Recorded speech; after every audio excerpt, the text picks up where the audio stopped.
Hi, everybody. Welcome to Mormonish. I'm Rebecca. And I'm Landon. And you can probably tell by the way we're wearing our extra headgear that we have something very special planned for this episode, don't we, Landon? That's right. We're going to be your ma and pa on this episode of Trek. I was going to say you might trigger people if you talk about Trek. People have some pretty latent, horrific memories from Trek. So I don't know if we want to do that. I never went. Did you? No, I never did. I was always the scoutmaster, so I always had to go to scout camp when all the others went to Trek. But not that I really had a great desire to go on Trek. Yeah, I don't know. We might have to do an entire episode on Trek. This episode is kind of about why we even have Trek today, isn't it?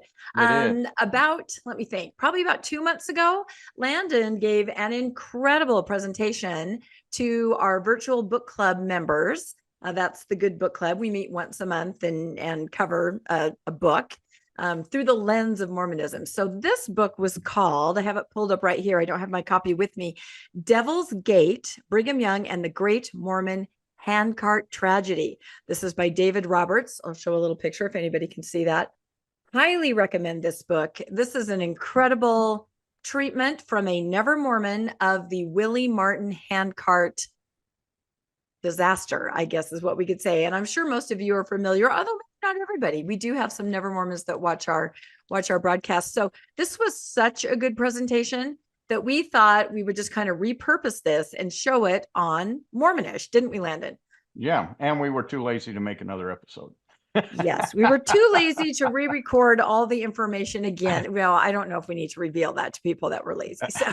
But no, he does such a good job at this book club virtual meeting that I'm just like, we're just going to show this. We're going to add in some bonus footage, some bonus slides and things like that. But, you know, people kind of, well, first of all, I think it's as TBMs, we all heard about Willie Martin as just a faith promoting story of this tragedy. And we just felt such empathy. You know, every Pioneer Day, you would hear the stories of, you know, the mothers losing the children and just the tragedy of all of it. And then I think more of us on the post-Mormon side started to learn, wow, there's more to this story and it's not exactly what we were told. Is that right? Is that how you would see it, Landon? Yeah, it's always been promoted as a faith promoting experience, and in reality, it was a disaster. And the church knew it. And for years, it was seen that way in the church. They didn't really talk about it. It wasn't till later, after everyone had died, that the PR found a way to spin it into a positive experience. And then they just grew that into the Trek experience and the Pioneer Days and all of that stuff. So it's an interesting book. This is a panel discussion because it's a book club. So we give a presentation and we stop and talk about it. So you'll get feedback from other people as well. So it's an interesting topic, though. Yeah, it is. And I'm glad you brought that up. And that's why we're having this little intro. The format is a little different where you will hear other voices of members in our book club sharing, you know, their experiences with learning about Willie Martin, and some actually have, you know, ancestors that were on it. So we felt that their voices were really important to be heard in this story too. So, but it's mostly Landon giving the presentation. I'm there just one of the participants and then some others. And I think we have some pretty good visuals and I think this will be great. So let's just dive right on into Devil's Gate, the story of the Willie Martin Handcart Company. Today, we are talking about Devil's Gate, Brigham Young and the Great Handcart Tragedy. This is a book that has been on our radar that we wanted to read because of the fact that it so often in church history, we don't ever get the full story of what we hear throughout our lives in the church. And so this is one. Nobody can be a Mormon and not know about the Mormon handcart pioneers. And it's interesting to note that the handcart pioneers was a very small piece of the immigration here to Utah.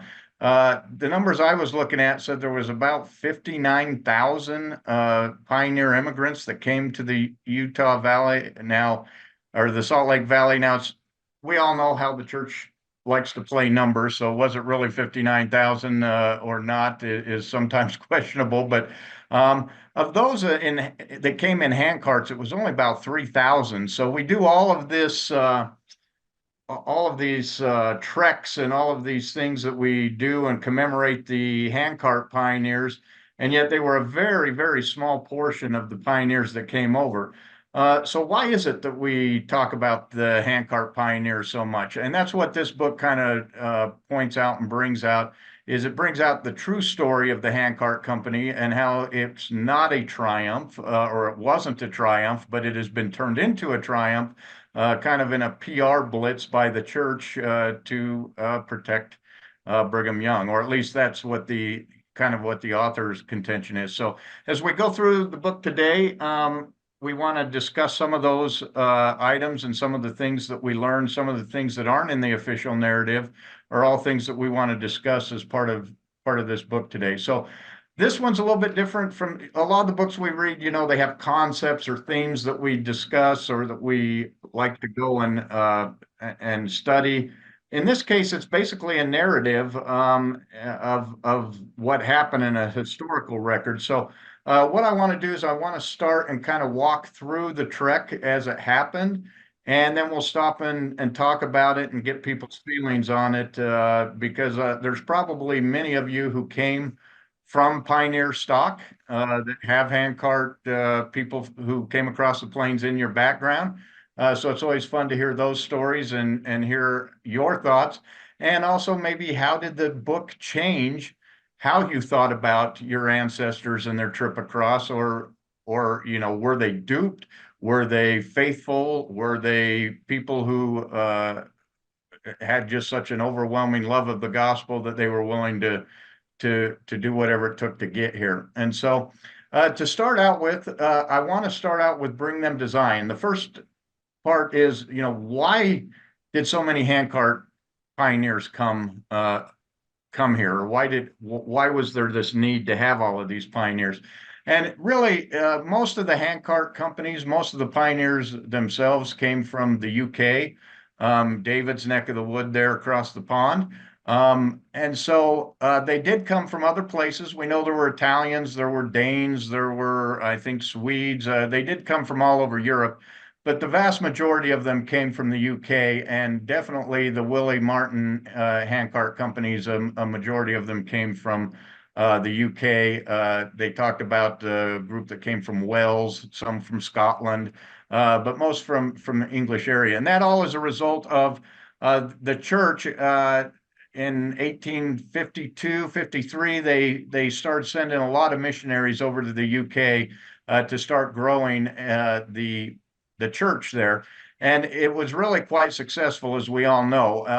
And I think the success came kind of because of the result of many factors. The first of which is that we're in the Industrial Revolution. There's a lot of poor people over in the UK. They're living in squalor. They're living in poor conditions.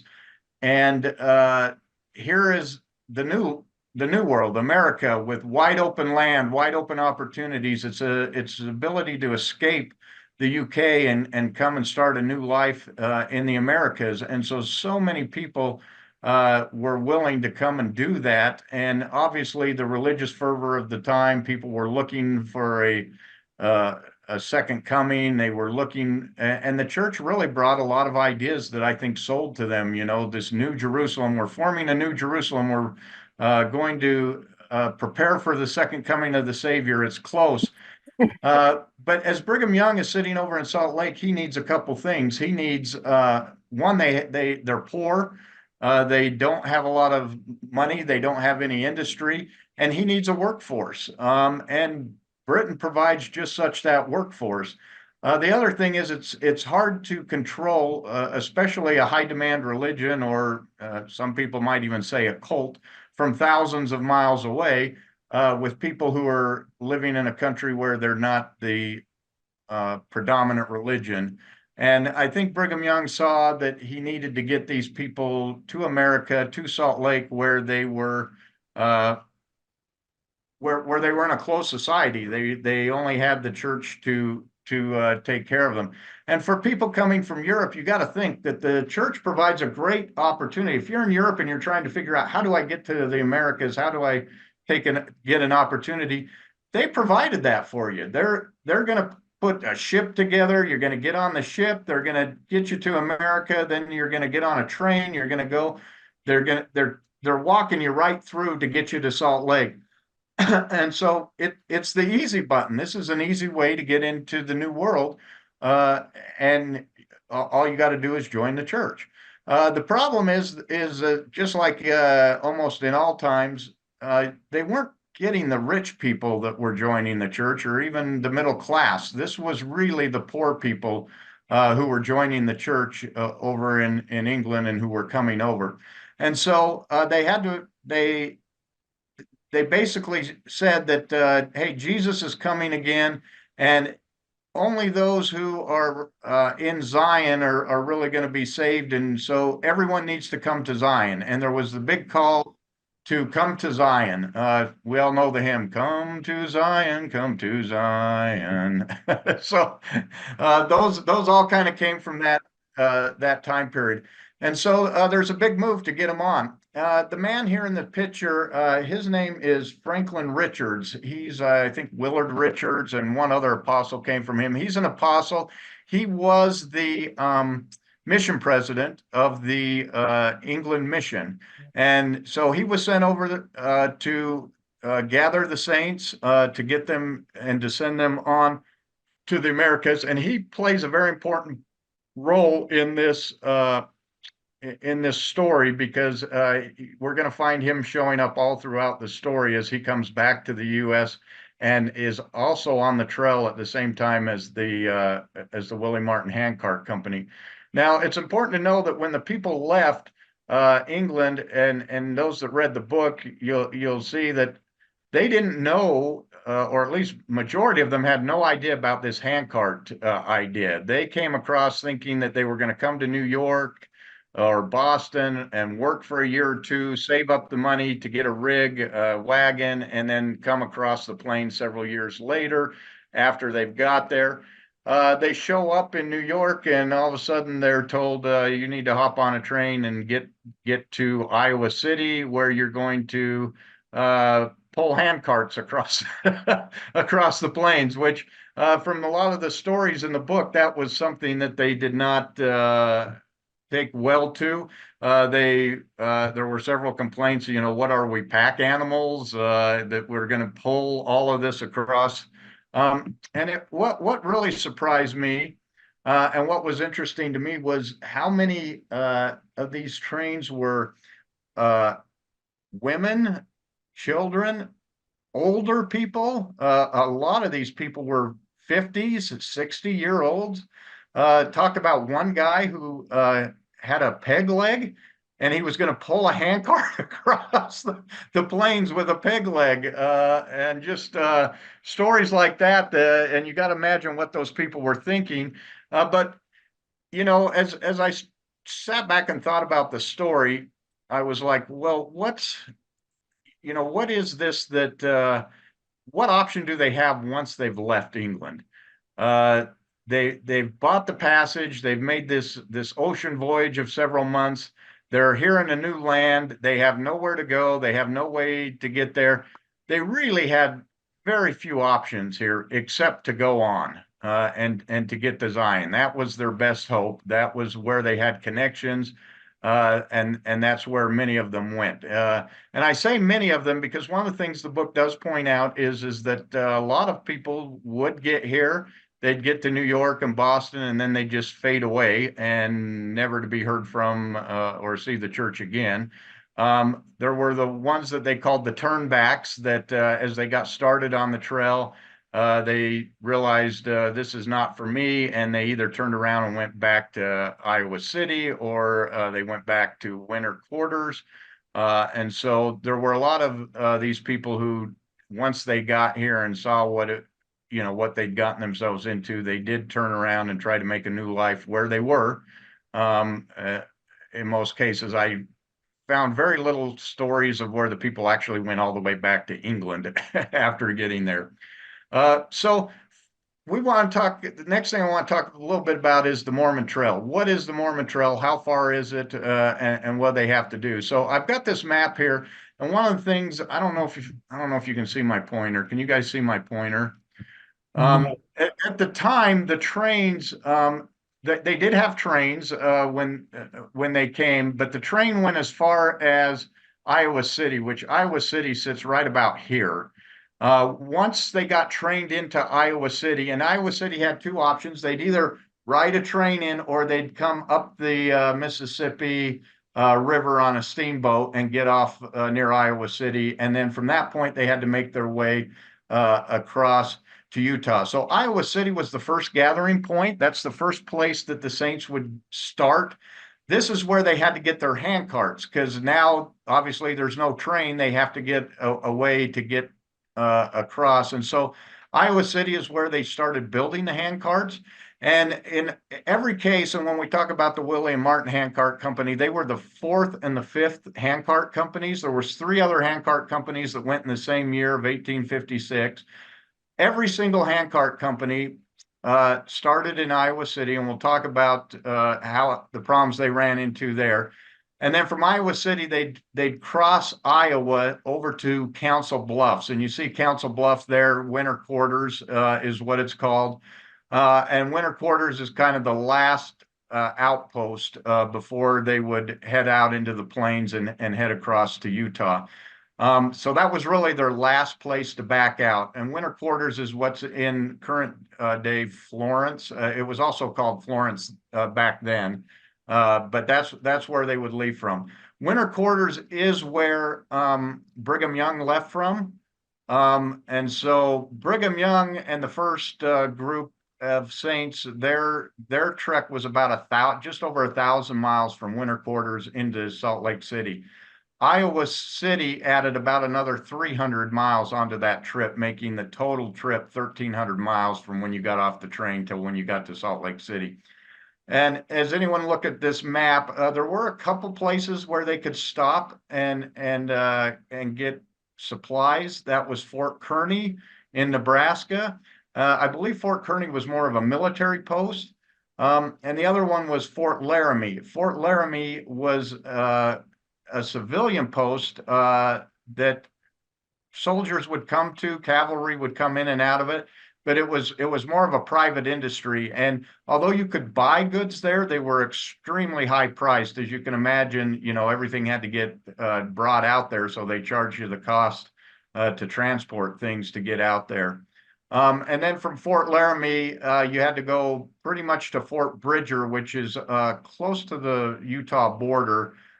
And then Fort Bridger, you could restock and get supplies, and then you drop down into Utah.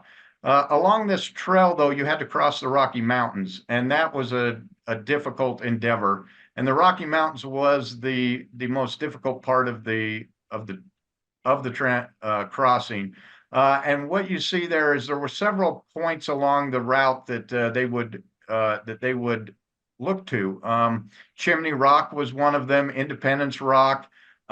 South Pass was another one. At the time, South Pass is kind of the lowest area where you can cross and that you can take wagons through the Rocky Mountains. As you can imagine, it's steep, but South Pass they'd found a way that you could get through. The concern obviously was that you did not want to get caught in the Rocky Mountains in the wintertime or in the fall. And that was always so the rule was that you wanted to start out early in the season and get through that in the summertime. You did not want to get caught there in the fall and in the wintertime, especially. One thing that I did not know that I really learned on this book and a trip, Tom and we went out to these sites last September, and I've got some pictures that we're going to show of that. And I didn't realize, the first thing when you spend a little bit of time in Wyoming that you learn is the wind never stops blowing and it's always cold. I've been through South Pass, I think 3 or 4 times, and it has always been cold when I've been there. South Pass currently has an old ghost town. It's a really neat historical site. We really enjoyed South Pass. However, at the time that the handcart pioneers went through there was no town there, and it was one of the more difficult passes. So as we get into the story, I just wanted to kind of lay this out. But the important thing to remember is, I think growing up, I always pictured that the pioneers crossed the plains and it was this really hard experience that, you were risking your life to get to Utah. And that once you got to Utah, you were in Utah. You didn't leave. You made it and you just stayed in Zion. But that's not the case at all. This trail here that you're seeing is was a highway. It was a highway of the time. The Oregon Trail followed this route. The Mormon Trail followed this route. There were people on this trail all the time. The original pioneers came across in 1847, as we all know, the first group. By the time the handcart companies came across, the Mormons had crossed so many companies across the plains. They knew what they were doing. They knew what to expect. They knew the route. They knew the dangers. They knew when it would snow. They knew what the chances are that it would snow. Brigham Young himself had crossed the plains, I think, twice by this time. He had William Clayton, his scribe, had crossed 17 times. He'd crossed the plains during this time. They were sending missionaries back to Europe. They were sending them off to Asia. They knew what it took to get across the plains. And so that plays a lot into the story here because, sometimes it's easy to say, well, how could they have known that, or how could they have expected that or accounted for that? They could, because people were going back and forth all the time. And one of the things you read about is they're all passing each other and they know each other and they're talking to each other and they're sharing information with each other. And so there was mail going back and forth. So this was a popular route. And so that's important to know. When we talk about the first Mormon company that went out, I want to compare the first Mormon company that went out with the handcart companies that went out. Brigham Young, this is the Vanguard company that went out in 1847 that left from Council Bluffs. It departed on April 16th, 1847. So they left very early in the spring.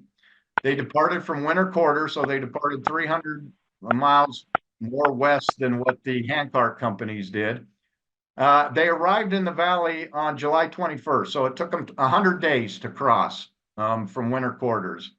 But they took wagons. They did not take handcarts. And just to give you an idea of what the composition looked like, the composition of the first one that Brigham Young went on was 142 men, 3 women, and 2 children. The women weren't even supposed to go. One of the guys got sick and dropped out, and Brigham Young brought a wife, a couple of wives, and their children with them. It was really made up of all men. It was more of a scouting party. As soon as they got there, the job was to start setting up the settlement. And then a lot of them, most of them, turned around and went back and then came out again the next year to start the settlement. But with them, they took 72 wagons, 93 horses, 52 mules, 66 oxen, 19 cows, 17 dogs, and some chickens. Mules were the best animals you could have. They were like a horse, but they were more sturdy and more durable and could go fast. The horses were good for carrying people, for scouting, getting out, hunting. If you're trying to hunt buffalo on the plain and stuff, having a horse is very useful. Running after buffalo and trying to kill them is a lot less effective than chasing them down on horse. Oxen were really good for pulling, but they were also very slow. They could go about 3 miles a day with an oxen pulling the thing. So it was very slow going if you had the oxen pulling the carts. I looked, I could not find any deaths happening in this original scene. So that tells you that even though we all growing up Mormon heard about how bad and how they were risking their lives to cross the plains, it was really fairly safe. I looked at some of the numbers of the companies that came across, and really most of them, some of them actually had negative deaths. No, they weren't resurrecting people along the way. They were having babies along the way, and so they'd actually end up with more people than they left with when they got to the other end. There were 2 things that really hurt the companies. One, the handcart companies, the Willie Martin lost so many people. that was a big death toll, and that plays into this death experience that we hear about all the time. The other one was disease. Two of the wagon trains coming across left with cholera that they didn't know they had. And as they got out on the plains, the cholera took over. And those ones actually killed more people than died in the Willie and Martin Handcart company. The trains that had cholera lost about 20% of the people. The other thing that would take you out is Rocky Mountain fever, which I think was like a measles or something like that. But a lot of people died from that disease as well. So disease was more likely the case that was going to kill you than was Indians. In fact, Indians was a very, the Plains Indians, you always hear that they were scared of them. And yet a lot of times you hear more stories of where the Indians saved the settlers or helped the settlers than where they actually attacked or hurt the settlers. So that's an interesting thing, because I always thought that was one of the things they would have to face on the trail. And really, that was an insignificant part. Just to put this in motion, this was the wagon train packing list for anyone coming across in a wagon. You can see there you were supposed to bring 2 or 3 good yoke of oxen, 2 milk cows, another cow for beef, 3 sheep, 1,000 pounds of flour, 1 good musket or rifle, 1 pound of powder, 4 pounds of lead, apples, salt, nutmeg, cloves, cinnamons, soap, 20 pounds of soap. Evidently, you got dirty crossing.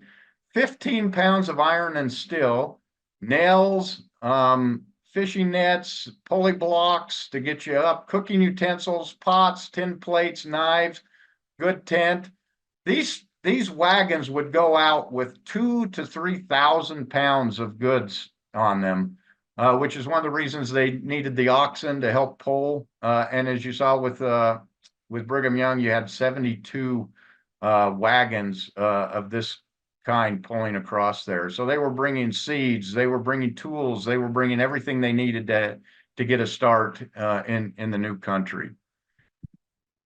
So how did that change? Well, let's talk about the plan. The problem here was that to outfit a wagon with 3,000 pounds of goods, the oxen and everything that it said, it costs about $93 a person to bring a saint across the plains. And these were the poor saints. And so they couldn't, Brigham Young said, I need a plan that will get the saints here a lot less expensive than what we're spending. When you figure a family of 5, that's like $500 a person, which was a huge amount. They'd have to work 2 to 3 years to save that much money to get a wagon to bring the families across. So one day he's sitting out in the beehive house surrounded by his many women, I guess, and he's watching, looking at the street, and this prospector comes walking down the street with a wagon, and he's heading to the California gold fields, and he's got everything he's going to take. He's got it in his wheelbarrow, and he's pushing it across the plains. And Brigham Young says, well, if they can do it, why can't we do this? So he comes up with this plan. The plan kind of has 2 pieces to it. The first one is he wants to set up a perpetual education fund. And the intent of this fund is that you donate money. The poor people coming from England can take a loan. And from this loan, they will help them get over here. That solves a couple of Brigham Young's problems. He needs labor. He wants converts for his church.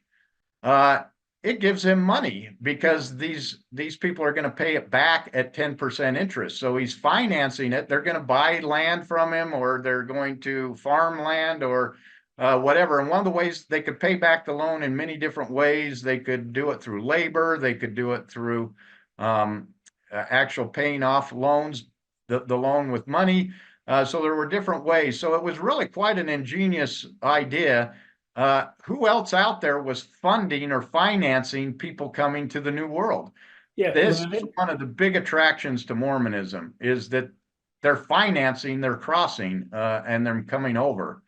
Yeah, wasn't it the Perpetual Immigration Fund? Oh, I'm sorry. Yes, that should be immigration fund. Yeah. There were Yeah. so many funds. How can we Yes. keep track? The, But the yes. new play on it is nowadays Education Fund, but Yeah. Perpetual Immigration Fund. You're correct. Yeah, it should be immigration fund. I'm sorry, and I have that in, I'm going to it next. I just typed that in wrong. So I'm used to getting asked for the perpetual education fund, although they're probably still taking donations to the immigration fund. I don't think they turn those down. But his idea then was that, from the wheelbarrow was, what if we built these hand carts that would be light, they'd be fast, they'd be able to cross the plains, and in his term 63 days, 65 days that they could get across the plains. They'd be able to come fast so they wouldn't have to bring as much equipment with them. And there's already people in the valley that can sell them stuff when they get here, so they don't have to bring everything with them. We can now sell them their clothes and their everything they need once they get here. So this idea to do these hand carts reduced the cost from $93 a person to $13 a person. So this plan was all about saving money and making it possible to get the poor people over there. Now, I don't think that's a bad idea, that you got to find a way to get the poor people here at a reduced cost. In my business, we do contracting, and we build things and stuff. And we always say, you can have it good, you can have it fast, or you can have it cheap. Pick any two of the three. Well, I think when you're crossing the plains, you could have it safe, you could have it cheap, or you could have it fast, and you have to pick two of the three. So if you're going to come fast and you're going to come cheap, you've got to give up on safety, because coming fast and cheap means you're not bringing a lot of stuff with you, which means that you run a chance of running out of food. You run a chance of getting caught in a storm, and it's just a matter of time before you're going to get caught in that. And so to me, this is the fatal flaw of the plan. Was, cheap and fast sounds great, but eventually people are going to get hurt when they're trying to do that. And so there are things he could have done to offset it. In the first three, they did some of that. They sent out supply wagons to meet them partway through and resupply them. On the last two of 1856, that did not happen, and that's where you run into the problem. You're trying to move fast, you're trying to move cheap, and when you're moving people fast, the information doesn't necessarily get there on time, and you're not able to react in time to stave off some of these. And that to me was the fatal part of the plan.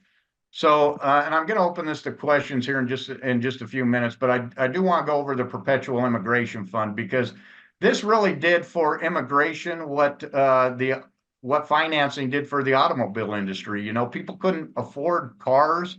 We can't afford houses without financing. And Brigham Young kind of figured that out, that if he financed people, then they would come across, and a lot more people would come. And that's one of the reasons I believe that there's so many people joined the church, was to take advantage of this. So I want to read this because it's important to understand this and to understand how the Perpetual Immigration Fund works. The PEF used a combination of church resources and private contributions to provide initial aid for impoverished church members as they moved west.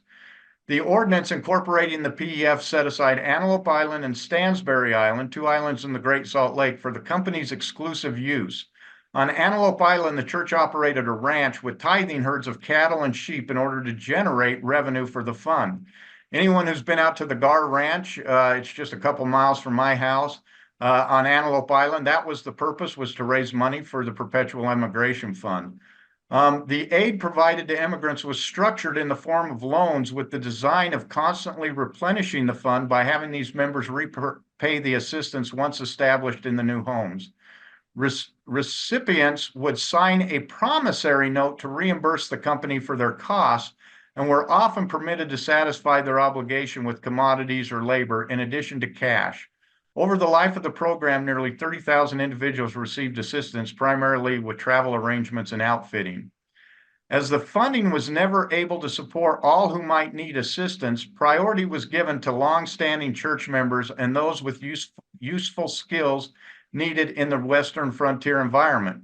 This sounds a little bit to me like BYU.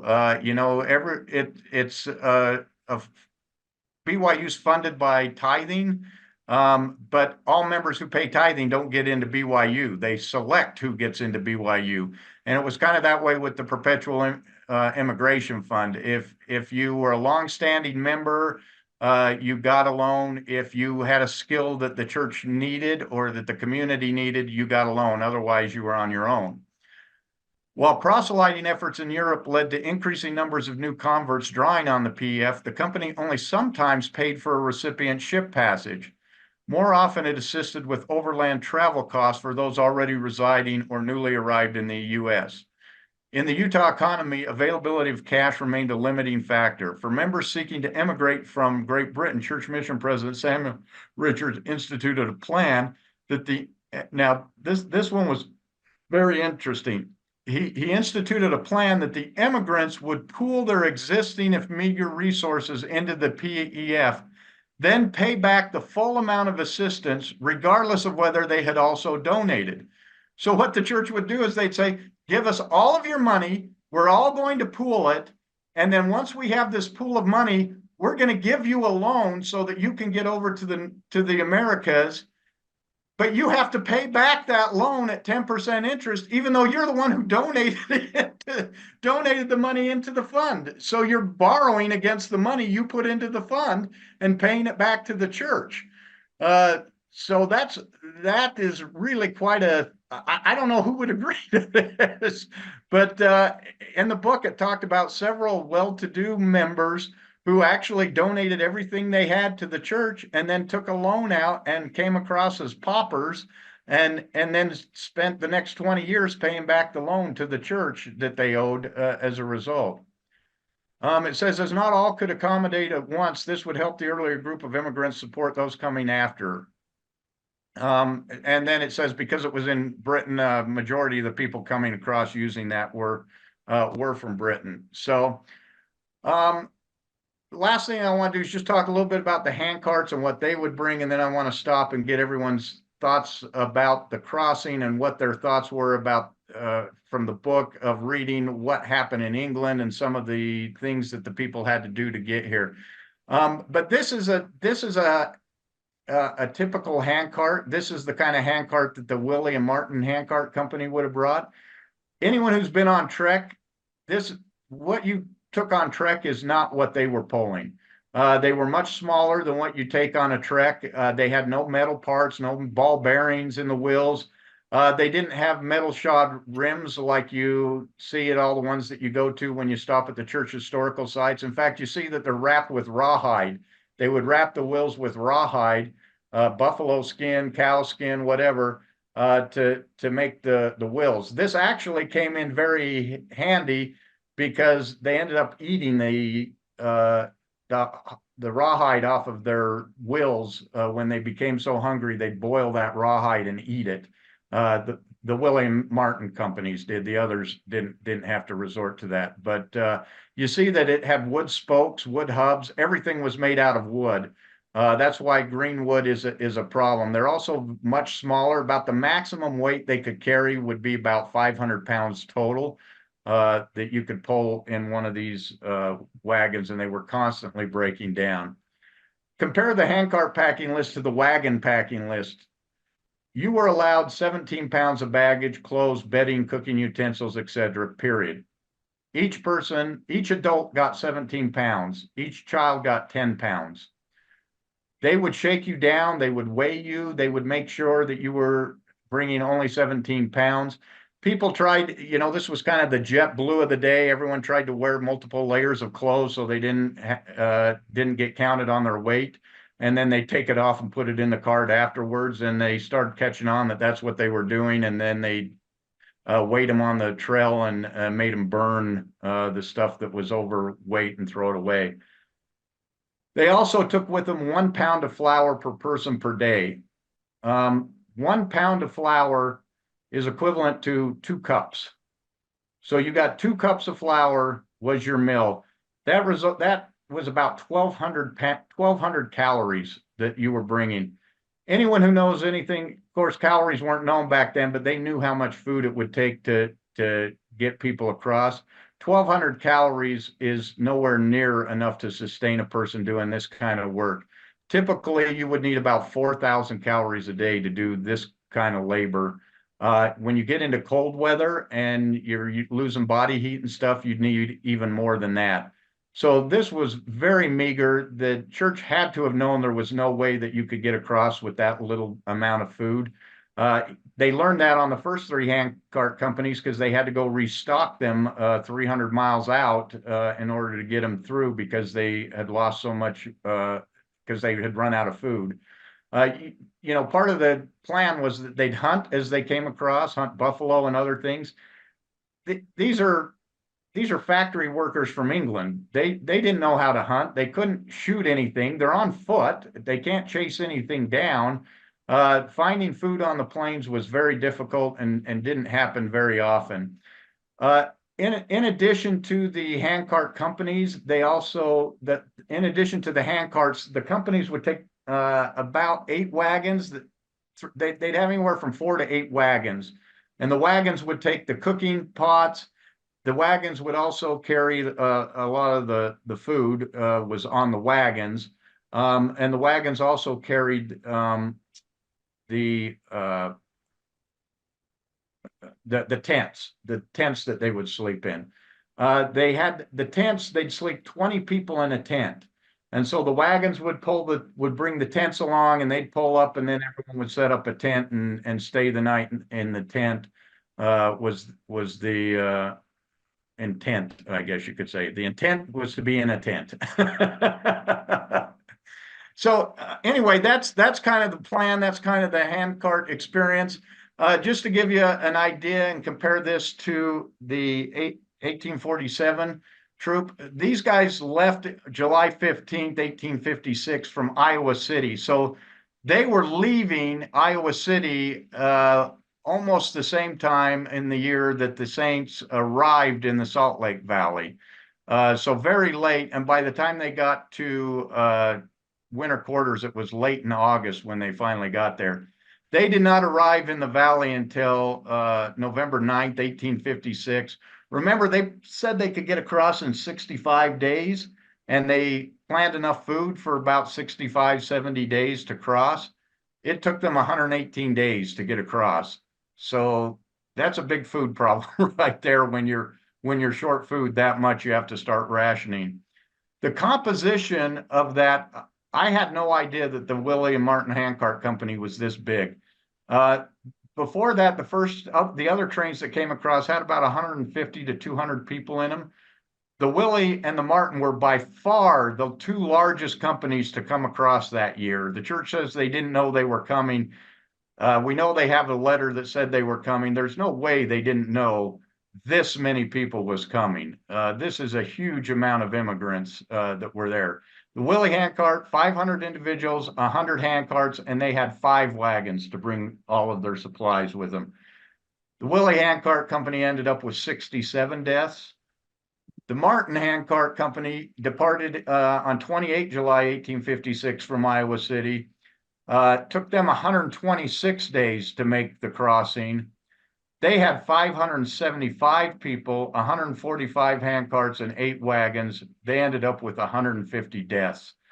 They had a lot more deaths because one thing that you didn't hear about, if you get a chance, type in handcart images in Yahoo and go in and look at the pictures of the handcart companies. And there's one thing that you notice all the time, and that is there's families pulling handcarts. There's a dad, there's a mom, there's kids, there's usually multiple men. That simply was not the case. 3/4 of the Martin Handcart Company was women. And they were a much older group than all the other handcart companies. One of the guys, as we said, had a peg leg and was supposed to be pulling. So you had whole families. We read of the one family that had 5 daughters. It was all girls pulling the handcarts. The deaths ended up being more men than women. The reason for that when you read about them, they just kind of collapse in a lot of cases. They just drop dead from exhaustion. The men had an extra duty in addition to pulling the hand carts and setting up the tents, and that is they had to stand guard because of wolves and Indians. They had to stand guard every night. Well, every other night you had to pull a 6-hour shift of guard duty. So you can imagine you just pulled 20, 30 miles, you set up, it's cold, and now you have to stand around guarding the wagons for 6 hours at night. You're going to get a couple hours of sleep, and then you got to do it all again the next day. And this goes on for month after month after month of 6 hours not getting sleep every other day. Okay, so at this point, I want to kind of open it up. What was everybody's thoughts about the hand carts, about the plans, about the crossing, and the people in Europe? Bruce. Yeah, this kind of hit home with me because my great-grandparents, now not great-great-great-grandparents, just my great-grandparents, my father's grandparents, joined the church in Denmark. They weren't married. He took a passport from a friend who had died. I think there was a war in Denmark at the time, and he was in the military. They got out, were married on the boat across. I have no idea where they ended up, but when they got to where the handcarts started, he hired himself out to drive a wagon for an older couple and got the money to have his wife pull the handcart. The women in my family say, well, that's a typical Christensen move where he rides in a wagon and makes his wife pull the handcart. She pulled the handcart along with another woman named Louisa Euler.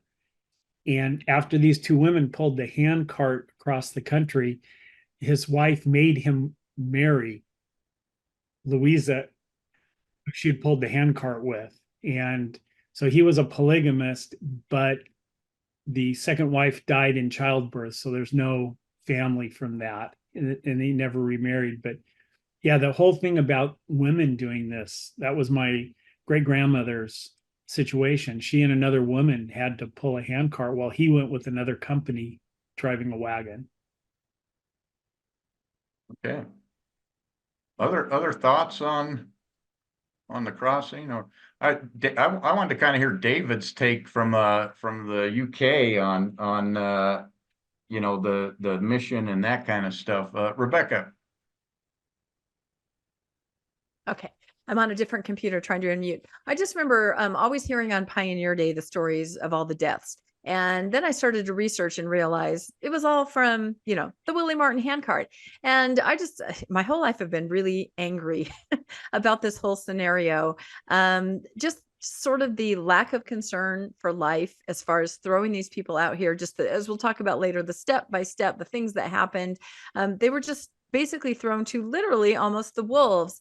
And through sheer determination, you know, luck and just the human spirit, most of them were able to make it. And then at that point, for the next centuries or so, the church turned it into this incredible triumph for the church. So they used that after the fact, if that makes sense. And it had nothing to do with the church.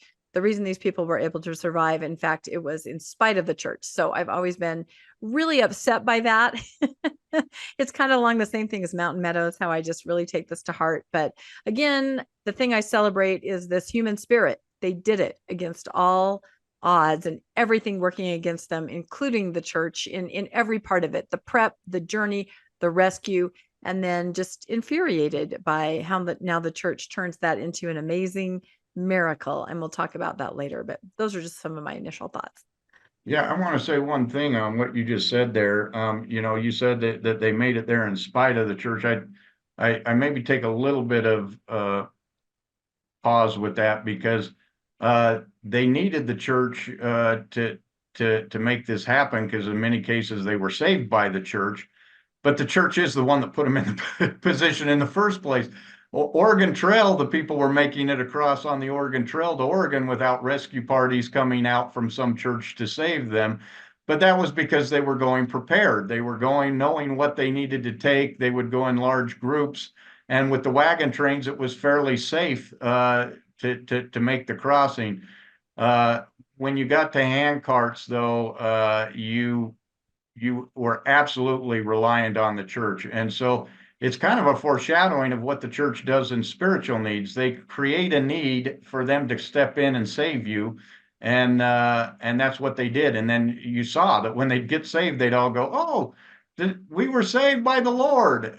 Well, the Lord's the one that put you in that situation because you went out not prepared, because they told you it would be all right. So, David. This is probably, regardless of the distress that church leaders put these people through, must have been one of the most audacious extensions of faith that I think any religious groups have had. That being said, the context to this is you had Franklin D. Richards in Liverpool as the mission president of the British mission, somewhat claiming or boasting that he could send 10,000 through in the season. In letters, he was in a bitter dispute with John Taylor. And this is evidenced by a 4th of March, 1856 letter from John Taylor to Franklin D. Richards. And in that letter, he says, "In a late communication from you, I'm informed that a wild spirit which I informed you of among the passengers of the Emerald Isle might be attributed to counsel received from the presidency in England to press westward as they can." He then goes on to say that, "Now, Brother Richards, this may all be very courteous, but I'm at a loss to reconcile with your expressed views. You further inform me in your letter that if you do not think I'm proper to resign, I shall find Elders Grant and Kimball very efficient in assisting me with emigration." So that's a snippet from the Brigham Young letter book. But it's showing you that there were tensions between the leadership. I think Patty Loader, or Patience Loader, summed it up well, saying that she was not expecting to pull by handcart, that they thought it was going to be wagons. And the fact that they were paying into these funds in Liverpool, and they weren't fully told of the issue. Nevertheless, John Taylor, when these people arrived, were trying to find alternate employment for them to either wait for a season. And yet it was Franklin D. Richards who kept saying, "Go as west as you can, keep going, keep going. That's what the Lord wants." So they set these pioneers, and they were pioneers, and these emigrants or immigrants up to be in conflict, because as soon as they arrived there, John Taylor, who had taken over the responsibility from the recently deceased Orson Spencer, was saying, "No, you need to wait." But they were saying, "No, the Lord has commanded us to go westward." How could they then be, led openly, but with such a great belief that they were doing what the Lord had told them, because that's what the mission president had told them, contrary to what John Taylor, one of the senior apostles, had said. So for me, this is, I've gone through this many years, well rehearsed through it, many of the records coming through. I have egregious thoughts of these people, their lack of practicality in going for what they considered an ideal. And yet these people, who were some of the poorest, some of the most vulnerable, they suffered, but still they believed, many to their detriment. And I think, just finally, the fact that we hear many of these faith-promoting accounts, most of them hadn't even occurred or had been written until about 1914 in the Improvement era. And we'll no doubt talk about that later. But they were still being peddled as a faith-promoting account, even to the 2006 October General Conference of Gordon B. Hinckley, who quotes about those three great men, and by that very act alone, that that they would receive salvation. I think is disingenuous and dishonest to many of those who gave their lives, or their lives were taken. And with that, I will hand back. Thank you, Landon. Yeah, appreciate that, David. You have a lot of good insight. And just to clarify for those who may not have read the book or didn't catch it, Franklin Richards was the mission president in England. He was an apostle. He did come back with at some point during when they're all coming back. John Taylor was the mission president of the Eastern States Mission. And his job would be, he was in New York when the immigrants would come in, he'd get them set up and then get them going on to the rest of the way to Iowa City. And so that was the role John Taylor played. John Taylor and Brigham Young did not get along at all. And I wasn't aware that John Taylor and Richards had issues. So yeah, there's definitely a lot of politics in this. So, Luann. A couple tidbits I learned as I was doing my deconstruction, and I unfortunately don't have references, and I haven't read the book, so I don't know if they were in it. One was that the first trains, handcart trains that went through, some of the fathers of the groups would die from starvation because of not enough food and the amount of labor. And then when they got into the valley to rescue those orphaned or children, they would be put in plural marriage. And some of them were as young as 11 when they came into the valley, and to rescue them, they had to marry someone. And another thing was when Johnson's army came, those very bad, frightening people helped a handcart company that was traveling at the same time by giving them some oxen to eat. Just interesting things. Yeah, you brought up some good points, because I thought also as I was reading there, they'd say when the handcart companies would come in, all the Salt Lake came out and would go, hurrah, hurrah, as they came in town. I was wondering how much of that was the men there checking out, okay, who are the new women in town as they streamed by, because a lot of them did get put into the polygamous marriages. In fact, there was the one story about the guy who made it all the way to Salt Lake, and just outside Salt Lake, the woman convinced his wife to go live with them. He went all the way across the plains and lost his wife going into Salt Lake City to a polygamous marriage. So kind of interesting. And the other thing is Johnson's army. I did not mention that. Johnson's army was 57 as well. This is all at that same time. One of the reasons they needed immigrants as well is, they're trying to push back to the government about and fight with the government, and they needed people. The more bodies they had, the stronger they looked. So that was another important part of the immigration was to offset that. Rochelle. Learning about the Perpetual Immigration Fund was really insightful to me, because I think it put together some pieces for me about why so many people converted.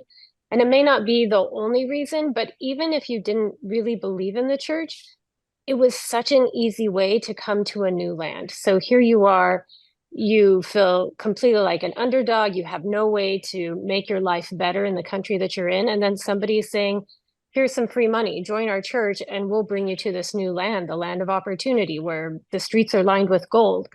And so you have all these people that come here on that promise. And they probably have no idea what Utah actually looks like, but they're like, okay, we're going to be part of this group. And, they go on the train, and then they get their handcarts or their wagons, depending on which group they're in, and they end up in Utah. And I just think that must have been the biggest dupe in the world, because you think you're going to this place where there's opportunity, and here you are stuck in the middle of nowhere with no way to get out. And then I think it's in the Fanny Stenhouse book, we learned that for some of these people, it's nearly impossible to pay back the loan that you took. Like Brigham Young, if you made any money from Brigham Young, he would basically tell you just, credit that to your tithing. And so for some of these people, they could never pay back these loans. So they were forever indentured servants to the church. And so it was just really insightful for me to learn about that and to better understand why some of these people ended up just kind of trapped in this system that they couldn't get out of. Yeah, and that was a great point. That was one of the things in the book I didn't realize was they were still paying in like 1880. People from the Willie and Martin Handcart Company were still paying off their loans 30 years later. And they can't leave Utah as long as they own that own that because the church would repossess all their possessions until they paid back the loan. So they were really stuck where they were at. So Melanie, I know you've got family that came across in the cart. Go ahead.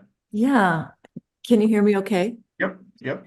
Yeah, I am a fifth generation of the Joseph and Ann Beswick that were in the Martin Handcart company. And I didn't learn that, I had these people until I was in my 30s.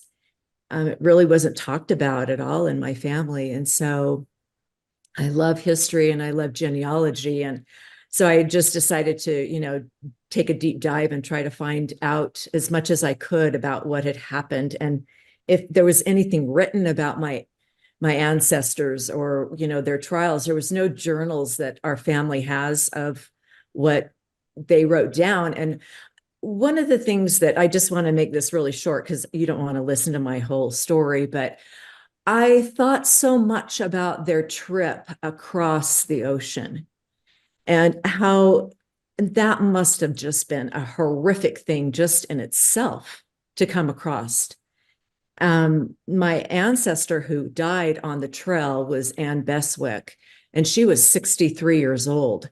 So you're right, Landon. There were a lot of, nowadays, 63 doesn't sound old, but back then, because of, the way disease and everything else, that was old to travel and to even make it across the ocean. And then to be hurried along, from Boston over to Iowa City is how they came by train. I can't even imagine what that would have been like for older people. But one thing that I just wanted to just kind of express a little bit of angst about is that, when I visited these places in Wyoming, Martin's Cove and the visitor center there, my ancestors' names are on the placard. And then my great grandmother's name is Ann Beswick, and she died along the trail in parentheses. And I've wanted to try to find out, and maybe someone in this group might know, if there's any markers or any way that you could ever find out where they were buried in this whole trek, this whole expedition. I haven't found it yet, but I certainly would love to. And also, during the sesquicentennial of the church, they put placards on a lot of these people's headstones that had, made the trek or had died along the trail. But my ancestor, she didn't get a placard, because she wasn't buried here in Utah. And so I've made it a point to make sure that she's recognized in one of the cemeteries where my great grandfather is buried, that, she died along the trail in the Martin Handcart Company. But anyway, tragedy, and my family is a part of it. So. Great story. And yeah, if anyone knows that, I know from the places I've been, even at the Rocky Ridge, where they know 19 of them died and stuff, they don't know exactly where they died. So sometimes they'll put a marker that just has some people, but it had to be a pretty tragedy. I think the standard, one or two along the trail, I don't know that they know where those are, but if anyone knows, that'd be great to share with Melanie. Jeff. Yeah, just a couple of things. One, Rebecca mentioned all the deaths in the Willie and Martin Handcart Company. Even the earlier ones had higher death rates, if you look at the percentages, than was typical for the Overland Trail, which I thought was interesting. I have, on both my mother's side and my father's side, I have people in both of those companies. And just a little bit more color on the Denmark group. One of my ancestors was converted. Erastus Snow went to Aalborg, Denmark, converted 1,000 Danes, and essentially told them, Jesus is coming soon. We've all got to go to Zion. I mean, this is the motivation. And then they went to Liverpool, then Liverpool to New Orleans, up to Mississippi to St. Louis, and then crossed. And So to some extent, and another point is after they all converted, they were harassed and persecuted by the Lutherans in Denmark. I mean, so they're basically the Mormons created a problem for them and then gave them a solution, which is a very common thing. It's like, I'm going to create a problem for you, and then I'm going to give you the solution. The other thing that I don't think gets enough color, I mean, somebody mentioned the 11-year-old on the polygamous marriages. I'm descendant of William Clayton. And again, this was not the Willie and Martin Handcart company, but Archer Walters was the father of my, I think, great to the fourth power grandmother, Sarah Walters. And she was 18 when William Clayton was 42. And if you don't have a problem with that, I think there's something wrong with you. And they ended up they had like 11 children, and she was his 8th wife. And so I think that, there's a lot of discussion I see about people denying polygamy. They should focus on people like William Clayton, Heber C. Kimball, where it's well documented that these guys were marrying teenagers when they're in their 40s and 50s, which I know that's not the focus of this discussion, but it's just, I think it's horrendous. Yeah, appreciate that. And you brought up a good point where you said they were persecuted in Denmark. It was, as we read in the book, it was the same thing in England. The people really looked down on you if you were a Mormon. And the one gal's dad was told he had to quit his gardening job if he continued to be a Mormon. So, yeah, I think that happened in a lot of the countries. Joe. Hey, folks, I'm driving. Let me pull over real quick. This to me is the perfect example of the danger of like faith-based or faith-driven decision making. By almost every objective standard that I can see, there were a number of decision points along the way here where they should have known that this was a really bad idea to continue on that journey, including folks that among the party like that cautioned them, hey, this feels like a bad idea. Should we be doing this?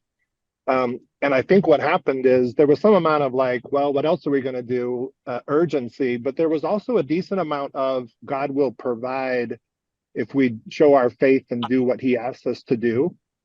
And that to me is just tragic because for me personally, and you guys can probably do the same, is I look at decisions that I've made in my life that were mainly faith driven. A lot of them turned out to be really bad decisions. As I think about like me growing up, my dad made a zillion really poor financial decisions. And I can still remember him for many of those decisions saying, I know this doesn't make sense, but God will help us. God will provide. This is going to work out because we're showing faith to Heavenly Father by doing this decision. And the irony is that you would expect that if these decisions truly were inspired, right, by a divine source, you would expect better, not poorer decisions if they were truly inspired, right? But more often than not, faith-based decisions end up being worse, not better. Which, anyway, I'm an atheist. There may be faith-based people here. I'm not trying to discount faith in general. Only that it's clear that along this journey, at least, there should have been any number of objective cautions that they were making the wrong decision and allowed themselves to be overly influenced by faith, right? Yeah, appreciate that, Joel. And as soon as Daniel's done, we're going to go look at that because that's the next thing is the decision to cross and how they made that decision and what were the factors in that. So appreciate that. Yeah. Daniel. Yeah, we may talk about this more later on, but I just wanted to echo one of the things that you brought up that, Brigham Young was like, I didn't know about the Martin Willie Handcart companies. And this is very much akin to the Mountain Meadows Massacre. The Mormons are this great record-keeping people, and they have all these things. And Brigham Young was a consummate micromanager and knows everything and knows what everyone is doing. But then when something goes south, all of a sudden, they're like, well, no, we don't have any records of that.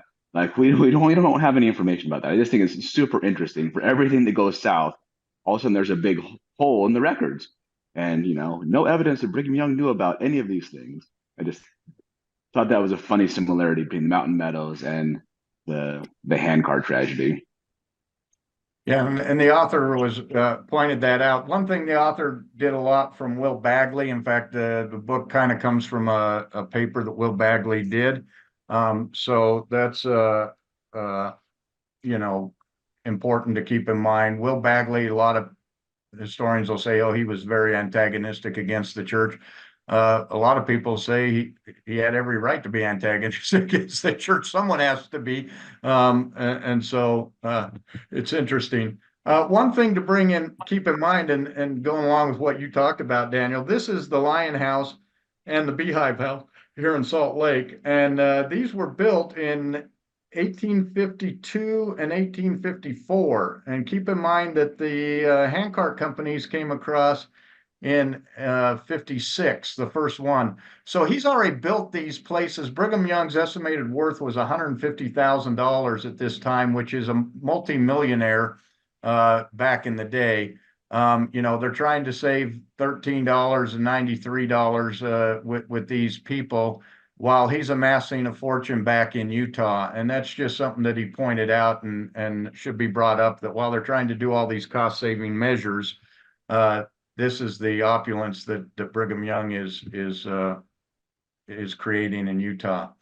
So let's talk a little bit about the decision making, because by the time they got to Council Bluff in Iowa, to winter quarters, they had a tough decision to make. It's already late August. They know even if they're figuring 70 days to get across, you just got to count on your fingers. August to September, September to October, October to November. You're in that October, November, if you go as fast as they say you could, which no one has done yet. You're going to be out in Wyoming in the Rocky Mountains in October, November, and you've got a strong chance that you're going to run into snow. You're going to run into cold. Even if it doesn't snow, it's going to get very cold. What I did here is I want to point the article here is what I pulled off of the LDS church site to say what happened on these decisions. On the right is what the book and some of the actual facts that just let you know that the church is really leaving out quite a bit of the story when they tell it.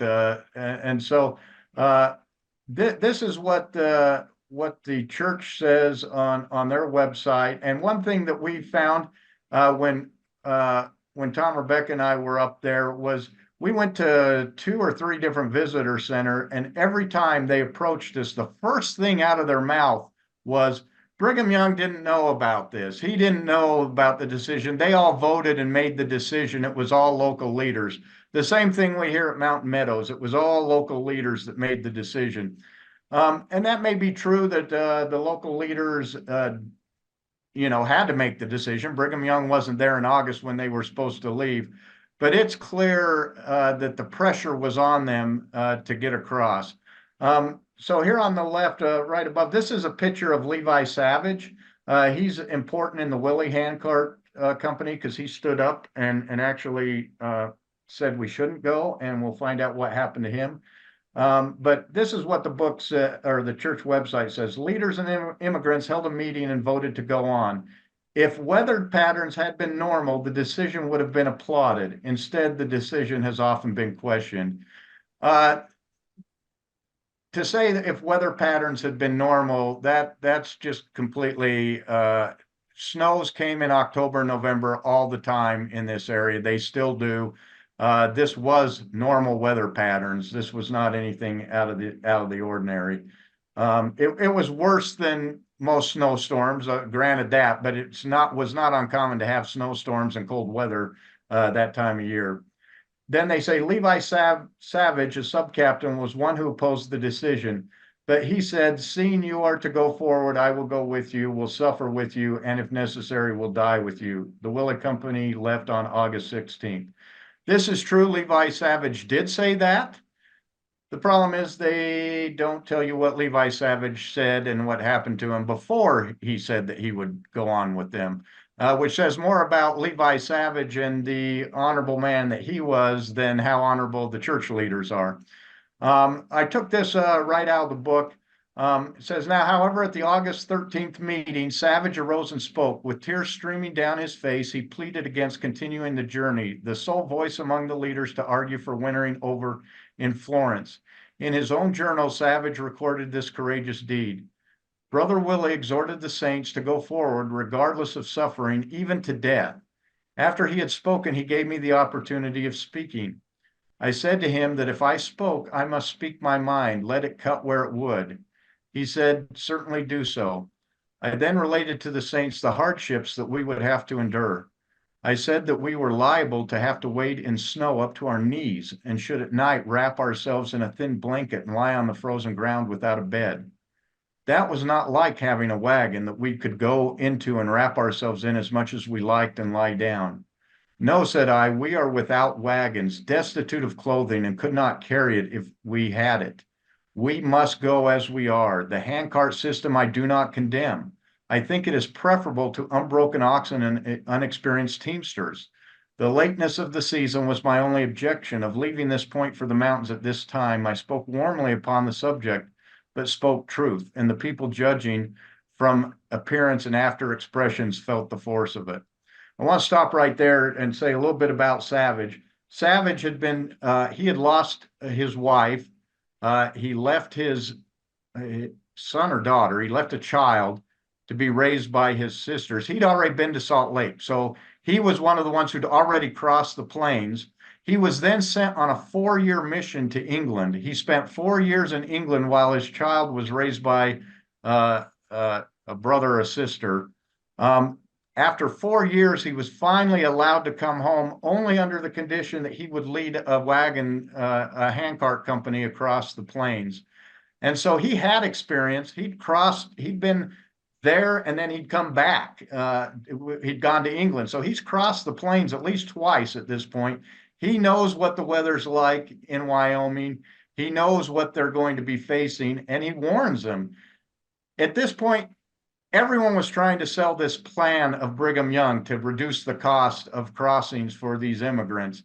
And it was important that you support Brigham Young. This was his idea, and anyone who stands against his idea of these handcarts was basically considered an apostate. He even makes it clear, I'm okay with the idea of crossing in handcarts. My objection is that we're leaving this late. You're not going in a wagon. You have 17 pounds of clothes. Put this in perspective. I was in the military. When we would go out just for a couple days, we would carry about 70 pounds in a rucksack.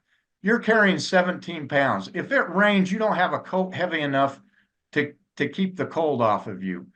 And this is the point he's trying to make. We don't have wagons we can get into when a downpour comes and stay dry. We're out there in the cold, in the wet with only 17 pounds, and we're going to be getting cold and we're going to suffer. And I don't recommend we go. And so he stood up for it. But if we go on, it says, for his pain, Savage was instantly rebuked by the other company leaders and church officials. Captain Willie was particularly scathing. As one immigrant later recalled, at the conclusion of his discourse, James G. Willie denounced him as a recreant to the cause of truth and a disturber of the peace of the brethren and an opposer of those who were placed over him and called upon him to repent. Heaping further scorn on Savage's misgiving, church official William Kimball now promised the saints. Now, William Kimball is Heber C. Kimball's son. He is a missionary who came back. Kimball, Grant, one other, and Richards, the mission president, are all at this meeting. They've all come back from England, and they're all weighing in. And William Kimball, Heber C. Kimball's son, said he promised the saints he would stuff into his mouth all the snow they would ever get to see on their journey to the valley. He never made good on that promise. And never suffered any ill effect. And this goes on to what Joel was talking about. It's easy to make a promise to people, claiming you have God on your side, but when it fails, there's no penalty. There's nothing there. So as a result of the leaders, this reminds me of when you stand up in Sunday school and say something's wrong with the history, and everyone all of a sudden someone jumps up and is very harsh on you and makes you sit back down and tries to defend the church. And that's exactly what happened. He got slapped down, and as a result, the saints voted to go on. And really, what choice did they have? they're in a foreign land. They have no jobs. They have, they could have tried to make it through the winter, but they're really stuck in a bad position. And that's because they were told to go on from New York. They could have stayed in New York and earned some money and been more prepared. But the leaders are the ones who told them to go on. And the fact that Kimball and Richards are there is proof of that, that the leaders that David talked about saying they could get 10,000 people across, they're pushing and trying to make that happen. The Martin Company got together a couple days later. They arrived a little bit later than the Willie Company. The Willie Company left and the Martin Company came in. It says the Martin Company arrived in Florence after the Willie Company had left. After several meetings, the Martin Company decided to move ahead, leaving on August 25th. By September 2nd, 1856, the two independent wagon companies had also left Florence. So one thing most people don't realize is that there were wagon trains that were crossing with the handcart companies, and that was somewhat planned, but the wagons couldn't go as fast as the handcarts could, but they kept catching up with them because of all the problems the handcart companies were having. And when they got stuck at Devil's Gate, they actually had there were two wagon companies, but the wagon companies weren't carrying supplies for the handcart companies. And when you're talking 1,000 people, they're not going to give up their supplies. They'd run short themselves literally within a day or two, given that many. Elder Richards and several returning missionaries, including some who had helped outfit the handcart companies, were the last to leave. So they left a couple days after the Martin and Willie companies did. When they passed the Martin and Willie companies in early September 1856, they were surprised at the condition in which they found the Willie company due to reduced provisions, the condition of some carts, and the loss of 30 cattle in a stampede. They promised they would return with help. This is the church's version right here, and this is important. Look at that right there. They passed them, and they were surprised at the condition after just a couple of weeks, how bad they were. The Willie Company had a buffalo stampede, and of their 40 cows, 30 of them went off with the buffalo, and they could never be found. So they were down to just 10 cows when the missionaries find them. And we're going to talk a little bit about what happens there. But let's look at what actually happened here. They don't say anything about Apostle Franklin Richards standing up and saying that they should go. Apostle Franklin Richards spoke at the meeting where they were voting. He said, and he's an apostle, "I hear that there are saints here who fear on account of the lateness of the season and may suffer in the crossing of the Rocky Mountains in snowstorms. This I will say, as the saints have braved it thus far, and has anything come to hurt or mar the peace or safety of anyone? Therefore I prophesy in the name of Israel's God, through the storms we may come from the east, the west, the north, or the south. God will keep the way open to the faithful at heart and will arrive in the valleys in safety, and hope that the saints would be blessed with health and strength to pursue unto the journey's end, and there to meet the Lord's anointed and be saved with the just in the eternal world." So here an apostle gets up and promises you that the passes will be open all the way through and that you'll get there safely as part of the vote. So what do you think the vote's going to be when an apostle gets up and tells you that you're going to travel there safe? Now, keep in mind that just after this happens, he and the other missionaries get in a fast buggy with mules and make it across the plains in just a matter. They're home by October, while these guys are still out there in December or until the end of November. So he's not going with them. He's not pulling a handcart. He's going in a buggy. So this is the story that happens. This is the story that's told after they lose their cattle.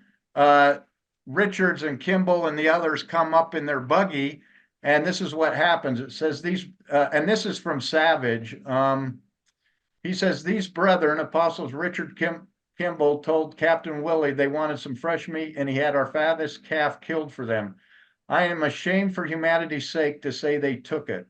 While we, 400 in number, traveling so slowly and so far from home with our mixed company of men, women, children, aged, sick, and infirm people, had no provisions to spare, had not enough for ourselves. In fact, these elders in Israel, these servants of God, took from us what we ourselves so greatly needed, and went on in style with their splendid outfit after preaching to us faith, patience, prayerfulness, and obedience to the Lord. Wow, these guys came. The apostle came. They'd lost 75% of the cattle that are supposed to sustain them.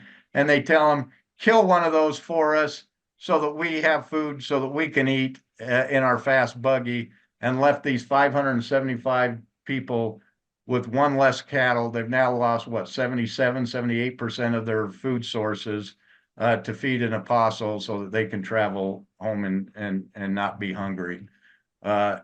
Savage, as you can tell, is not very happy with this.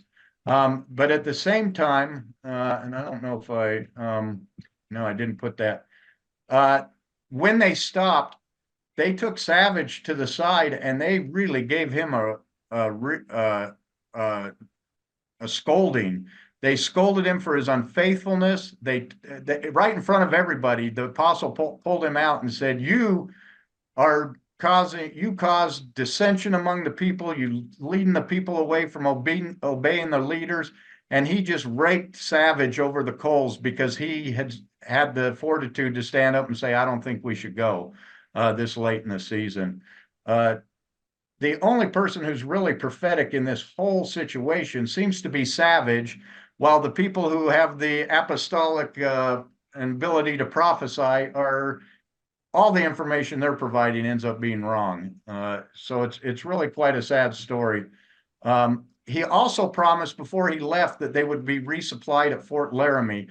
This is a map of where Fort Laramie is. It's once you cross out of Nebraska and into Wyoming, you hit Fort Laramie. This is what Fort Laramie, this is the remains of Fort Laramie, and this Fort Laramie today. It was a place that they could have decided to stay the winter once they got there. You know, where they'd have got the food for 1,000 people, that would have been difficult. So I think that they really made some people stayed behind, backouts, they called them.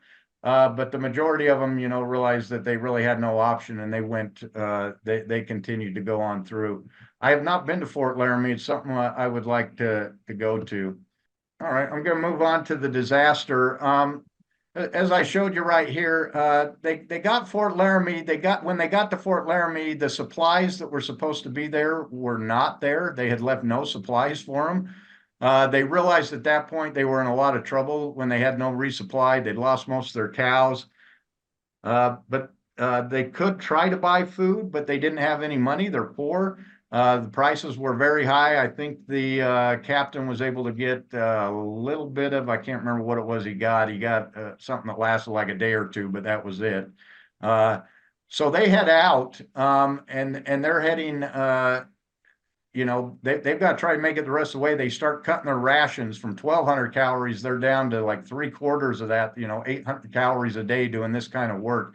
And they're just emaciated. They're starting to fall apart. And then they're just about to hit the hardest part. When we say Devil's Gate here is actually a rock formation. It really has nothing to do with the trail other than that is where the Martin Company was caught up. You can see here on the map where it says Martin Handcart Company Refuge Site. It's at Devil's Gate. There is a small fort there called Fort Seminole. Very poor repair, very small. We're going to show you some pictures of that. The Willie Handcart Company had already passed that area. They were about 100 miles ahead at a place called Sixth Crossing of the, I think it's the Sweetwater River that they were crossing. We got some pictures of that as well that we'll go into. But that's where the disaster strikes, is they're at those locations. This here's a picture of Sixth Crossing. It's absolutely a beautiful place when it's not snowing and cold and wet and all that stuff. This is the day we were there. It was in September, early September, and it was cold. The winds were blowing. It has not snowed yet, but you can see there's no campers at the campground there. This is actually the church has a church history site, or a visitor center there. We're driving along and there's this big log cabin in the middle of nowhere, and we're going, wow, someone built a big log cabin. And then we saw a sign that said Church of Jesus Christ of Latter-day Saints Sixth Crossing Visitor Center. We had to pull in, and it was really interesting. Sixth Crossing's actually out. You can see where the river runs through there. this was where they could get good water because it would stay frozen almost all the year. So it wouldn't, it stayed fresh. But it's kind of out a couple miles is where actually Sixth Crossing is. We got in my truck and no one was there in September. We were like the only people there. And the missionary was really bored. And we said, hey, we want to drive out there. So he hopped in the truck and we drove out there. My truck was covered in mud by the time we got back because it's not a dirt road. It's just a dirt road to get out there. But this is where they were caught. Right here is the actual site. They were just on the other side of this river. We caught these deer were there. It's just a gorgeous sight. But you see, there's no shelter. Those little bramble trees is what they backed up to, and they were trying to stay in there to get shelter from the wind and the snow, and that's where they camped was right. So if you look at the picture on the right there with the open prairie, that's taken right with our back up against those trees. This is the site that when the relief column finally made it to them. And if you remember in the book that Willie had to go out for 3 days and try to find them because they were all camped as well. The supply trains had stopped because they couldn't move either. And when they finally found, when Willie said, I've got the people, they moved to get there, and it took them a couple days. This is the site. They were looking out this direction when they saw the first wagons come across in that cold area. Yeah, Brianna. I just wanted to say something. I had kind of made some mention of this in the comments earlier, but this is where I live, and I just wanted to confirm those trees are so out of place for the whole state of Wyoming. I mean, they were so lucky that they had those right there at the right time, because the rest of our state, we don't have trees. And this whole story just gets me so upset, just the way that it happened. I mean, my state is just, it's for the toughest people. Even in the summertime, I mean, it snows in Wyoming in August. And yeah, I don't know. I just get really incensed. It really hurts my sensibilities that I should have commented this earlier, but to have someone experienced as Levi Savage, who had been there multiple times, and he's telling them exactly, like, I know what it looks like. This is not a good idea. And not only did they not listen to him, they shamed him. Yep, that's all I wanted to say. Okay, appreciate it. And this state is gorgeous, but there's a reason that less than 1 million people live there. Well, you're so kind. There's a couple places that are gorgeous. Maybe this is one of them, but I wouldn't say that for the whole state. We went, and the whole time I was driving through, I was going, it's beautiful in a completely different way. It's just so open. The skies, it was raining, but that wind, when you got out of the car, it was rough when you'd get out of the car. And this is just September.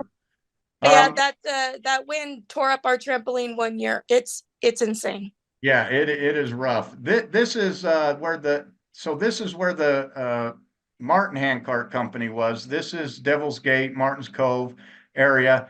To tell you how cold it was, we didn't walk to Martin Cove because it was too cold.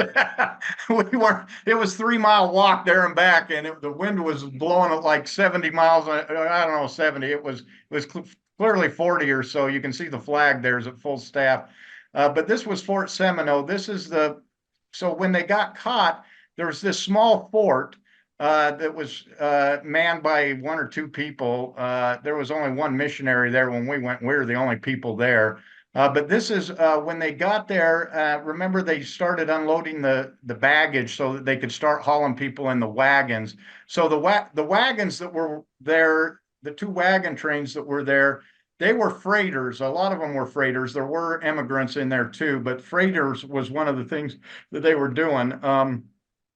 Brigham Young had a steam engine being brought over so he could build a ship, and also liquor coming and something.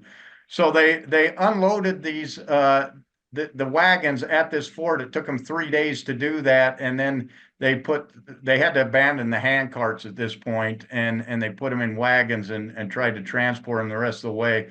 But you're sitting there and you're going, there's a shelter right here, but there's 1,000 people. You can't put 1,000 people in this fort. They're tearing it apart, trying to get anything they could to burn to stay warm. But this fort was really quite interesting. Here we are at the fort. And this is a replica of the fort. The actual fort, there is a footprint where you can see where the fort was. This is a replica that the church has bought. This is what the replica looks like on the inside.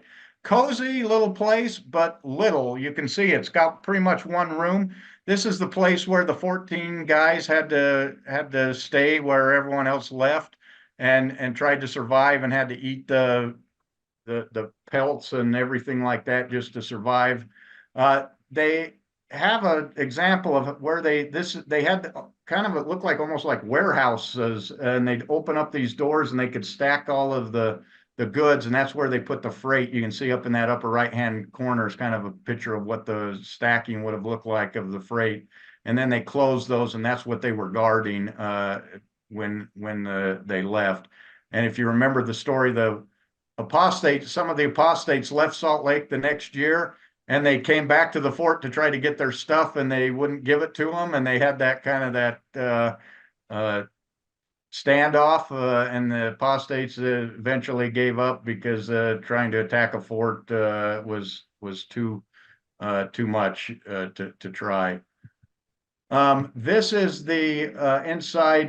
They kind of had like a little trading post thing there, but again, just with thousands of people, and 1,000 people is just the Martin Handcart Company. Then you have the 2 wagon trains stuck there too. So you're literally talking 1,300 people trying to stay warm in this one area. There's our captain there in there, and just this is Devil's Gate. This is 2 different pictures. One's got the hand carts in it, and but it's an amazing looking thing. It doesn't play into the story at all. It's just a landmark where Martin Cove is, but you can see it's quite an impressive site, and we want to set up a field trip to go up here, but we didn't want to do it in February or March, so it'll probably be in a month or two. We'll set something up, and anyone who'd like to go, we'll stop at Sixth Crossing, we'll stop at Martin's Cove, and some of the other sites along the way. This is to show you how cold it was. Rebecca had her hat on, and that wouldn't keep her cold, so she had to take her gloves and shove them up her hat just to keep her ears warm. That's how cold it was. And then the wind blew the glove, and I think Tom had to chase it a quarter of a mile to get the glove that blew out. Yeah, thanks for sharing that picture, Landon. That was one of my proud. Thank you. Yeah, anytime. Thank you so much. It's a new look. You shove the gloves in the hat, the ears are covered. I'm telling you, it works. This must be what they look like, anything to try to stay warm. And I would say, it was above freezing, but with the wind chill, it was probably below freezing. It was -11 at the Cove when they were there, with the wind blowing on top of that, if you can just imagine how difficult that was. So let's talk a little bit about the rescue. Obviously, they're stuck. They don't know what to do. They're on the plains. They have no wood. They have no food. They can't move. Their tents are blowing over. All they're doing is trying to survive. They're just hunkering down, trying to stay out of the wind and trying to stay warm enough not to freeze to death.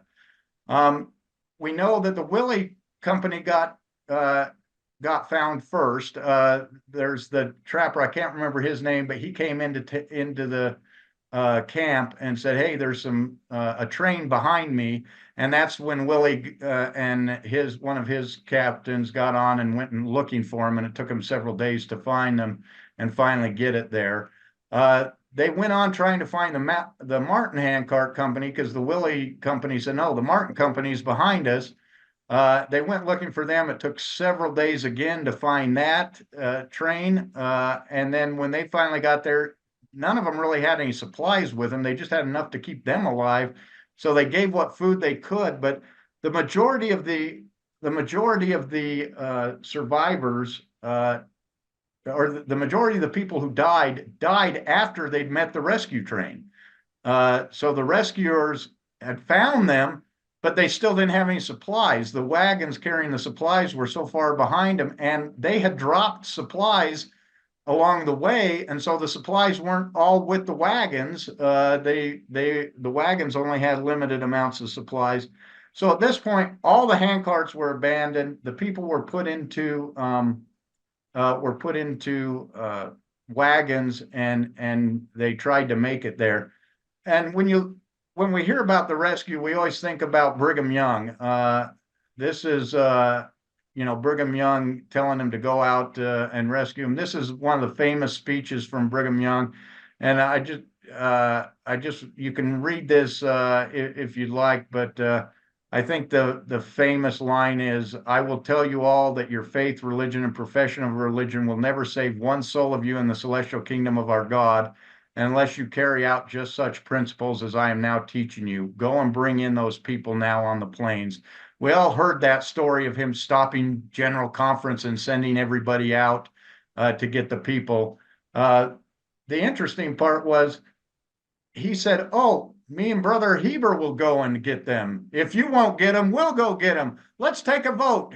If we should leave you and go and get the people," and the people all go, "No, we'll go get them. You need to stay here, prophet. We'll go get them." He knew that they would all go, that he wasn't going to have to go get them. In fact, he sends out the rescue parties to go and start finding these people. And we know from letters that he knew they were out there. He said he didn't know they were out there. But he starts giving them, he tells them exactly what to take. You can see what a micromanager he is. He tells them how many 12 tons of flour, 40 teamsters, drive the teams here. He knew exactly what he wanted them to do, and where they should go and where they should take it. And it was really the people who gathered this all together and took off and started looking for these people. One interesting part in the book was when they did finally get to the valley, they did get charged for the supplies that were brought out to them. They had to pay for the flour and stuff that got brought out to them after they arrived in Salt Lake. The other story that was interesting to me was that Brigham Young went to meet them, supposedly was going to go to Fort Bridger and meet them, and he got like one day out of town, got violently sick. Then he got healed miraculously, but they decided they better go back to Salt Lake. The next day they go back to Salt Lake, and Brigham Young never made it there. Just seemed kind of interesting that Brigham Young made, I'm going to go see him, and yet he never actually made it out to these. To him, this was a failure of his plan. He had, he was counting on these handcarts to reduce the cost. He made the financial decision to put these people on the plains in these reduced conditions, and he was embarrassed by it. And the church, it showed that the church, for years, they didn't talk about this. It wasn't a faith promoting experience. It was an embarrassment to the church that they put the people in this position and that they couldn't save them. And so for years, who was to blame came up, and there's several people in here. Franklin Richards is the person who really took the brunt of the blame. Brigham Young wouldn't talk to him for years, saying it was his fault for encouraging them to leave when he did. But you got to imagine that Brigham Young was given the instructions to get him here as fast as he could. Brigham Young, we know, knew about it. We know that there were supply trains set out earlier in that were supposed to get to Laramie. The book talked about how they just disappeared. I didn't quite get that story as to, no one knew what happened. They went and they never showed up. And nobody knows why or where. Up in the right-hand corner, that's Willie, the guy that led captain of the Willie Handcart Company. The lower left there is Martin, the Martin who led the Martin Handcart Company. The people who took the most blame for it was the immigrants themselves. The church leaders blamed them for making the decision to leave. They should have never left. That was against all of Brigham Young's instructions, although no one can find any instructions where Brigham Young ever said don't leave by a certain time or stay. It was often as they would die, they would be blamed for, well, the ones that died were the ones that lacked the faith to get to Zion. They would be blamed on their own for it. And even in conferences, the leaders would blame the people for poor decision making is what led to it. Okay, I want to go just here and then we'll turn it over and let everyone do their comments. But Can I ask one question, Landon, really quickly? I know a lot of people have heard that the rescue effort was more for the steam engine and the alcohol. Is there any truth to that? Just the idea that, the people were like, yeah, they're out there, but we really need to bring the goods back. And if some people get rescued along the way, that's okay too. So one of the things they talk about is the second rescue that happened years later, where the stake president had this premonition that, oh, we need to have get all the names and have their temple work done, and they did all the temple work for him, and it was called the second rescue. Well, there was a second rescue, but the second rescue was he sent one team out to save the people. He sent another rescue group out to get his steam engine and his alcohol. I couldn't ever determine where that was. I think it made it through. It was on an earlier train, but he told them if they needed to divert people from the rescue mission to the Martin Hand Company to go and help to bring his still and his steam engine back. And so there is truth to that. I just couldn't tell to what level how many people got diverted and if it hurt the rescue. And when they did get diverted, I believe it was before they knew before the storms happened and everything. They knew there were people still out on the plains, but they weren't caught up in the snowstorm yet. So I think there's some truth to that. I just couldn't tell how bad it was, and David might know a little bit more about that, but I couldn't tell from that. Right, but he definitely cared about it. At the same time the people were out, he cared about, and my goods are there too. So he was a multimillionaire for a reason. Yeah, exactly. He was about business. In fact, his biggest complaints about John Taylor, he always was on John Taylor. He hated John Taylor. And his complaint was, he's a horrible businessman. He doesn't know how to make any money. He can't make any enterprise work. Well, he's an apostle. He's not supposed to be a businessman, but that was Brigham Young's biggest complaint against John Taylor, was that he was a horrible businessman and couldn't ever make a profit for anything. But when you look at this, the church has turned this whole handcart thing. We all been asked to go on trek. I don't know, maybe they don't do trek in the UK, David. That's probably a little harder, but we've all been asked to go on trek in our wards and to go and experience this. But it's almost makes a mockery of what these people went through, because they were forced to do this. I think someone said that there was one ward that had Cafe Rio cater their trek thing. These people are starving. They're eating flour on the thing, and this is kind of it's a rite of passage in the Mormon church now, is that these people showed so much faith that they followed the prophet even when it meant sure death. They were martyrs for the cause, and they did show a lot of faith. These people were incredible. As I read the stories, I just it just broke your heart that these people were so destitute and so wanting to get somewhere to have a better life. You just and there were stories from here. You read about them getting whipped and stuff as they went across. That they'd actually whip the children and they'd whip the people, which sounds cruel. I would say one criticism I had as I was reading the book is the guy did criticize them a lot for some of the tactics they used to keep the people moving. I don't know that this guy ever has been in a situation where he has to make people do something in a very difficult situation. When I was in the military, these are the tactics you use to get people when they fall down and they can't go any further. is you start telling them, you're weak, you get up, you're not going to take down the whole troop, you're going to help. And that's how you move people. Sometimes you had to, that's why drill sergeants get in your face and yell at you. They're trying to get you motivated and keep you moving. And there was a story in here about a young boy who was trying to keep up with the wagon so that he didn't have to keep walking, and it was freezing and the snow was coming down. He ran up to the wagon, and all the other kids fell back. They couldn't keep up, but he kept running in hopes that he'd get asked to get on the wagon. And the wagon master saw him and said, "You want to ride?" And he said, "Yeah." He said, "Come on, run up here." And so he started running, and the wagon master just kept the wagon going, and he couldn't catch up. And he said, "I hated that guy." And then finally the wagon master stopped, and he took him and he put him in a blanket and he put him in the wagon. And the boy realized years later that what he was doing was he was making him run so that he wouldn't freeze to death when he put him in the wagon.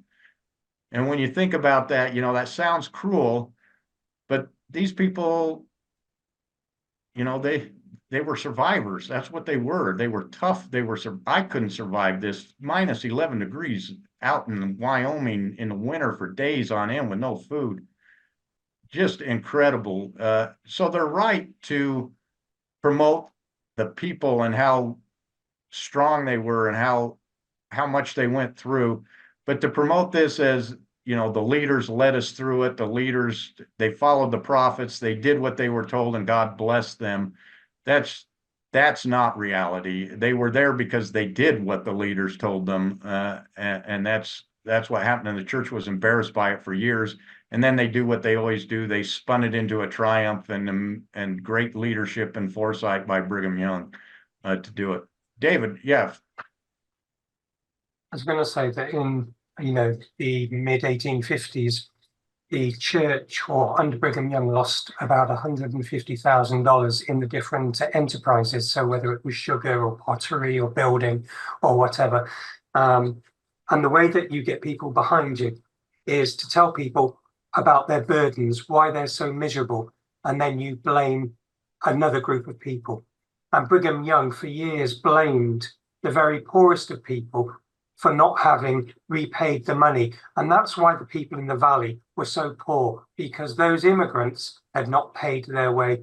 So despite the fact that Brigham Young had his, well in excess of $150,000, a millionaire status, he still blamed the very poor that came through as immigrants because they defaulted. And that to me is almost unforgivable. Yeah, appreciate that. That was one of the things, the sad parts to me was it was that the church, it was how much the church didn't do for the immigrants after all that they went through. But I will say the institutional church didn't do. The people in the valley, when they got there, they welcomed them, they took care of them, they housed them. It's impressive when you look at how people were willing to share. They were willing to share everything they had to help each other as the people, but the church was always enriching itself. It just seems like that is something that went on and on. The church and the leaders always seem to be enriching themselves at the cost of the members. But that should in no way take away from the incredible fortitude of these people in making these crossings and what they built here in Utah out of a desert of nothing. It's impressive what people can do when they work together, and they did it. So I don't want to take anything away from that, because it's definitely an impressive thing. So with that, just turn over to anyone who wants to make a comment or anything on the book that they wanted to comment on. There's a lot of emotions in talking about this book. Oh, I think Jeffrey has a comment. Yes. Yeah, just one comment. I'm struck. I mean, this is an issue that I've had with my family, because my family on both sides goes back, as I mentioned, 6 generations in the church. The way the journals are mostly skewed to the positive. So we don't really know what people thought. I mean, it was interesting that Patience Loader in the book, there's a few things here and there. As you know, since I'm descended of William Clayton, I have George A. Smith's signature books. It's got his diaries. but my understanding that's only about 25% of all the William Clayton diaries. You know, and the church announced in 2017 that they were going to release those, and we're now 7 years later. It's not clear when they're going to. That's one of the few places where you're going to get all the information. But I think that's just a general problem, particularly, and I find it so contradictory because I was always told growing up